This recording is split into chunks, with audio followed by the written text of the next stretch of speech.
Hello, good morning mga kalalaws. Nandito po tayo sa Ampalaya Plantation area po ni Sir Joan Kaimuso po. Ipapakita ko po sa inyo kung ano ba yung magiging technical knowledge na pwedeng may impart natin sa inyo. Kasi po matagal na po siya talagang nagtatanim ng ampalaya. Kaya ang tabianan niyo po, i-explain po natin sa inyo kung bakit ganito ang naging system dito sa amin, sa bayan namin dito sa Leon po, kung magtatanim po ng ampalaya.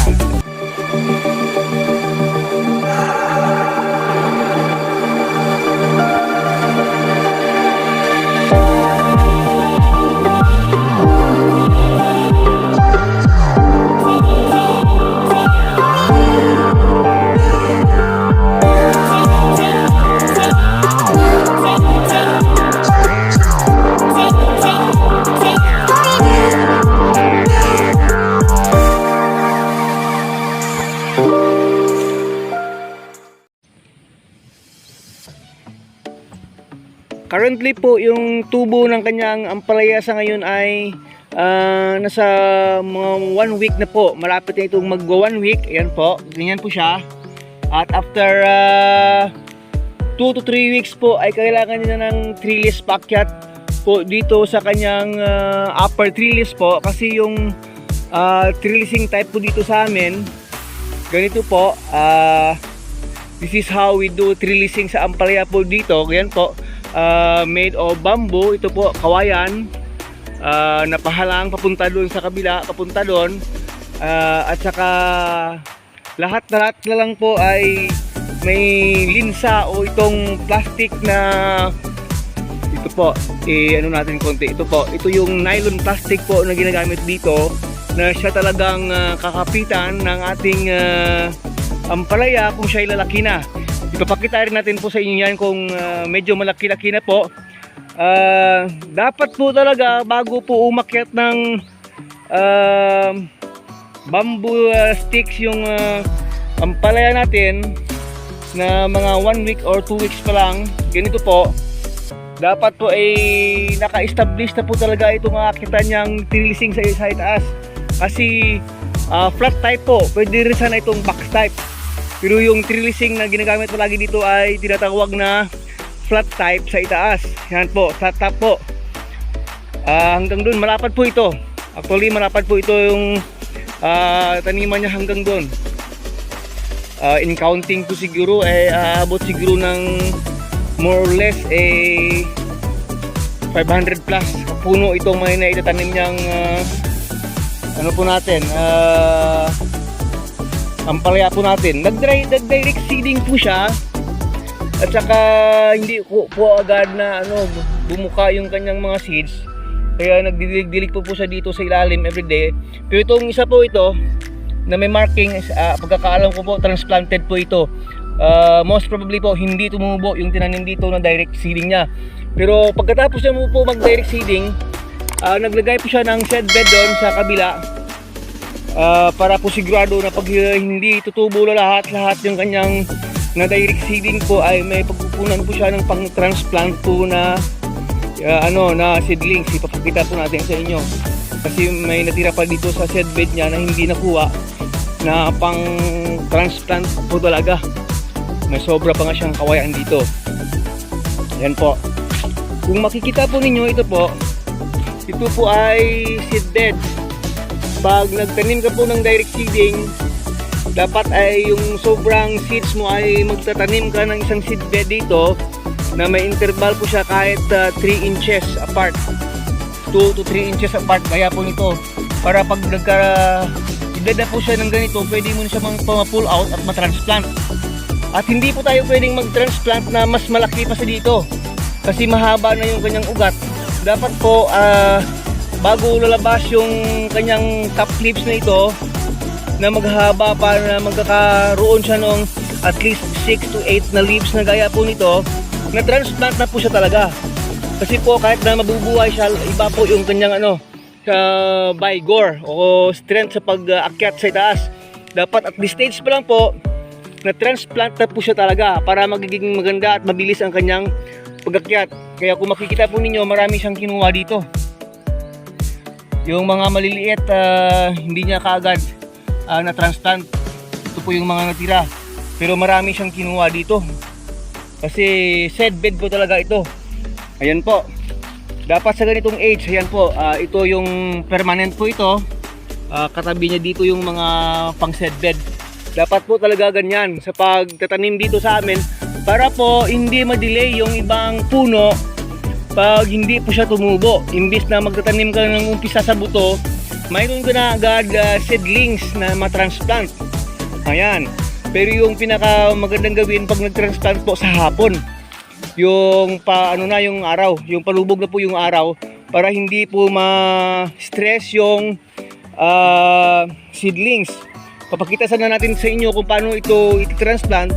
Pero yung ginagawa po dito, mayroon po siyang sa amin dito tawag surot, parang maliit na na kutsilyo lang po or surot yung tawag sa amin dito. Dapat po ma-pull out mo ito, hindi matamaan yung kanyang roots talaga. At saka pag na-pull out po, sabay pati lupa. Yan po mga ka-agree, sabay po pati lupa. At least mga 3 to 4 inches palibot nito yung circumference po nito para lahat ng kanyang mga roots po ay intact pa. Para pag nag-transfer po tayo, hindi po siya malalanta, hindi po siya may stress. Ganun po yun. At saka syempre dilig agad pag na-transfer na. Kaya nakikita natin kanina dun sa transferred niya na isang puno ay hindi po siya stress. Talagang vigorous po siyang tumubo uli. Hindi lang po yan dito, yung kanyang seed bed. Palagay ko dito sa kabila seed bed rin ito kasi maraming nakuha dito. Ito po, seed bed rin po ito niya. Ayan po, konti na lang yung natira. Itong dalawa at dalawa doon at isa dito. Yung mga malalaki po dito ay na-transplant na po. Ayun, kaya yun yung pinakita natin doon ay natira ng mga seedlings doon. Ibig sabihin po, wala nang bakante. Lahat po ng mga area na naplantingan po ay talaga. Nakapag-transfer na po talaga. Ito po, yung distance po nito, planting distance po dito mula sa isang puno po ito mga ka-agree. This is almost 1.2 meters. Yan po. 1.2 meters mula dyan hanggang dito. Most probably after 2 weeks po or 1 week and a half from now, maglalagay na po ng sabi natin kanina, bamboo slats mula po dito sa kanyang puno, pakyat, vertical type lang. Pero pag hindi siya gagamit ng bamboo slats, pwede rin pong gumamit ng straw, yung pantali, tinatali lang dito sa puno, papunta din sa itaas. Pero mas maganda po yung bamboo slats kasi hindi masyadong stress pag bamboo slats. Kasi po ngayon ay malakas yung hangin. Pag malakas po masyadong hangin, dapat talaga matigas yung kanyang trellising packet para po hindi siya magalaw, hindi siya ma-stress masyado dahil sa hangin. Kasi po malakas talaga yung hangin sa ngayon. Well, in fact po ay hindi pa po natatapos yung paglagay niya ng lubid na maliit gaya po nito. Ayan po, may makikita po tayong lubid dito. Hindi pa po ito tapos. At far right ko, ayan po, hanggang dito pa lang. Dapat kasi mayroon pa siyang mga natirang lubid na hindi na nailagay. Pero at least yung kanyang mga kawayan intact na. Pero maglalagay pa po siya ng maraming support dito sa puno. Kasi pag umakyat po kasi yung vines nito ay bibigat siya. Ayan po, pinapakita ko lang sa inyo ito po yung ginagamit. Ayan po, ito yung linsa or tinatawag nating lubid, yung plastic na lubid na ginagamit dito na matibay talaga siya, yung ginagamit sa mga bangka pang fishing para hindi po siya mabilis na masira dahil sa may panlaban po siya kasi sa tawag doon sa sikat ng araw, yung ganitong klase ng lubid, ng plastic na lubid po. Yan po. Well, itong isang area po nito, may pilapil po kasi dito sa gitna. Itong area ay tapos na. Yan po, may sobra po ito. Pero idudugtong po niya ito sa kanyang natirang space po dito sa kaliwa ko. Yan po. Pero mostly po, pag ganito palang kalaki yung ating mga seedlings po, ay hindi pa po nagpa-flooding sa sa irrigation. Nagdidilig-dilig lang po ito, dinidiligan lang muna ito mano-mano, once a day or every other day po. Kasi hindi pa naman masyadong tuyo yung ating lupa. Pero pag medyo mahaba-haba na ang roots nito, kailangan po talaga mag-flooding ng patubig. Gagamit na po siya ng motorized na pump para po mag-flooding dito. Para bibilis po yung pag-akyat ng vines ng kanyang ampalaya. Yan po, pinapakita ko sa inyo. Ito po yung design dito pag nag-trellising. Kasi po iba nakikita ko may box type, may A type, may X type. Ang dami po kasi ng pamamaraan ng pag-trellising ng ampalaya. This is how we do trellising here in our community po. Pag nag-trellis po sa taniman ng ampalaya, ganito lang po siya kasimple. Dapat po ay above head po siya, na pag pumasok ka po sa ilalim ay hindi abot yung ulo mo. More or less mga 5 feet and 7 inches yung kawayan na yan, ayan po, or mga 5'8 or 5'9, para po pag nagkabunga na po yan, hindi matatamaan yung ating ulo. Ayan po. At saka maglalagay po siya ng more support, kasi po ito mayroon pong poste dito, wala pa po siyang kawayan. Maglalagay pa po siya ng more support in every po niyang ng sides po dito, kasi bibigat po itong vines ng ating ampalaya, lalo na po magkabunga na, kaya maraming pang support ang wala dito. Kaya makikita po ninyo yan po, pag sa ending part po, ayan, pag ending part po may talagang may talaga nakawayan, malalaki na puno. Ayan po, makikita po ninyo.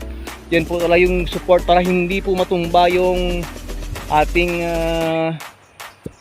trellis. Mula po yun dito sa edge po. Ayan. Ito po yung ating pinaka-support na puno, para kahit na malakas yung hangin, mabigat na yung magiging bunga, ay well supported pa rin po ang ating taniman ng ampalaya. Kailangan po talaga yan pag nagampalaya po tayo, kasi ito po ay hindi po kasi ito maliit na taniman lang, malapad po kasi, at saka pang matagalan, kaya dapat yung trellising pa lang ay siguradong malakas na, matibay na. Ayan po mga ka-agri, ito po yung first update natin dito sa ampalaya plantation ni Sir Joan po. Disclaimer po ha, hindi po ako ang may-ari nitong taniman ng ampalaya. Nagdi-video lang po tayo at saka nag-update po tayo dito, kasi po ang inyong lingkod po ay matagal na rin ang ampalaya planters, kaya alam po natin yung mga basic instructions po, basic technology po sa pagtanim ng ampalaya dito sa amin. Mapa-organic naman pa po man yan or non-organic, alam po natin. Kaya po, we are now on the first part lang po sa trellising. Kasi dati po, nang tayo po ay nagtatanim ng ampalaya po, hindi po tayo nagsiseeding direct dito sa lupa. Iba po yung ginagamit ko. Gumagamit po ako ng seedling tray po. Ito kasi direct dito niya itinanim diretso yung kanyang mga seeds. Pero mas mas maganda po kung magsiseedling tray po tayo. Mga ganito na rin kalaki bago natin i-transplant dito sa lupa, pero wala na rin walang effect na rin. Ibig sabihin po hindi na rin malalanta, kasi buong buo po ang mga roots mula sa seedling tray bago ma-transplant dito. Mas safe lang po pag sa seedling tray, kasi po ilalagay mo siya sa itaas ng isang table. Safe po siya sa mga pest, insects, pati po animals, na yung pag na-transplant po dito talaga sigurado po po siya talaga healthy po talaga yung mga seedlings. Yan po pinapakita po natin first natin dito, first update po natin dito sa ampalaya plantation ni Sir Joan. Yan po, pag may may packet ng vertical trellising po, ipapakita po natin yung itsura na dito. sige mga kadarling, mga kalabs, this is once again your friend Agritech Mix TV. Mabuhay po tayong lahat. Maraming salamat po. God bless us all. Bye bye na po.